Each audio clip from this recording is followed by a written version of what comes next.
भोपाल की union carbide factory के खतरनाक रासायनिक कचरा धार जिले के पीथमपुरा पहुंच गया है। भोपाल को 40 साल बाद इस जहरीले कचरे से मुक्ति मिली है। जहरीला कचरा गुरुवार तड़के सुबह 5 बजे पीथमपुर की एक फैक्ट्री तक पहुंचा। कचरे को सुरक्षित स्थान पर पहुंचाने में 8 घंटे का वक्त लगा। कचरे से भरे 12 कंटेनर्स को सुरक्षा बलों की निगरानी में लाया गया। पुलिस ने पूरे रास्ते का नियंत्रण अपने हाथ में रखा और एक ग्रीन कॉरिडोर बनाया। इन कंटेनर्स को लाने के लिए 300 पुलिसकर्मियों को तैनात किया गया था, जो हर 4 किलोमीटर के दायरे की सड़क को क्लियर करवाते हुए आगे बढ़ रहे थे।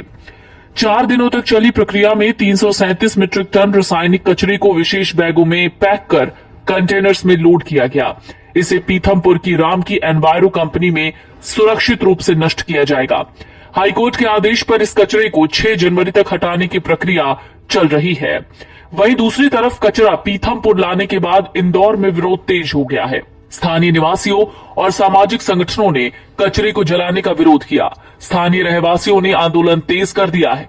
गुरुवार को महाराणा प्रताप बस स्टैंड से रैली निकाली गई। दरअसल पर्यावरणविदों का कहना है कि जिस कचरे को पीथमपुर में जलाया जाना है कितना खतरनाक है, कितना जहरीला है, इसकी रिपोर्ट सरकार ने सार्वजनिक नहीं की है। जब तक इसकी जानकारी सामने नहीं आएगी तब तक ये कह पाना मुश्किल है कि इससे पर्यावरण को कितना नुकसान होगा। साल 2009 में इससे पहले इसकी रिपोर्ट जारी की गई थी, लेकिन तब से अब तक कई साल बीत गए हैं। जहां तक इससे होने वाले नुकसान की बात है तो ये कचरा जाहिर सी बात है जहरीला होगा ही, और इससे निकलने वाला धुआं भी नुकसानदायक होगा। लेकिन सरकार ने इसे लेकर पूरी तैयारी की होगी। लेकिन इन सब के बीच सबसे बड़ा जिक्र ये है कि ये कूड़ा जो है वो चलता फिरता टाइम बॉम्ब है।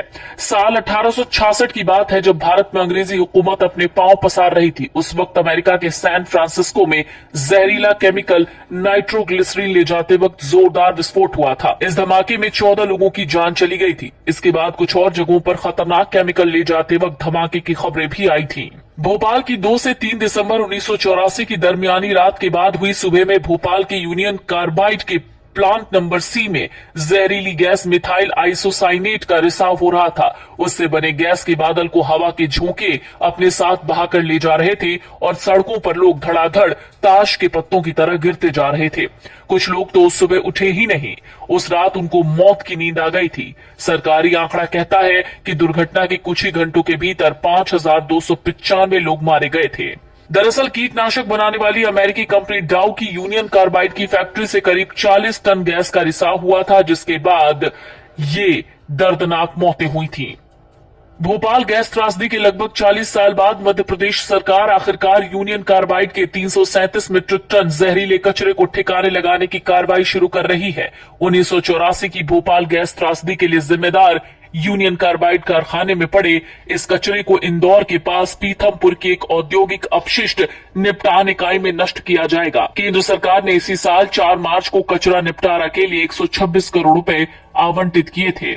इंदौर के पास औद्योगिक शहर पीथमपुर में यूनियन कार्बाइड के कचरे को विशेष निगरानी में खत्म किया जाएगा। नष्ट करने की प्रक्रिया अगले 180 दिनों तक चलेगी। इस कचरे को जलाने से पहले इसमें कुछ रीजेंट तत्व मिलाए जाएंगे ताकि हवा की गुणवत्ता खराब न हो। ये जांच कर ली गई है कि इस जहरीले कचरे को जलाने से आसपास के गांवों की मिट्टी खराब नहीं होगी।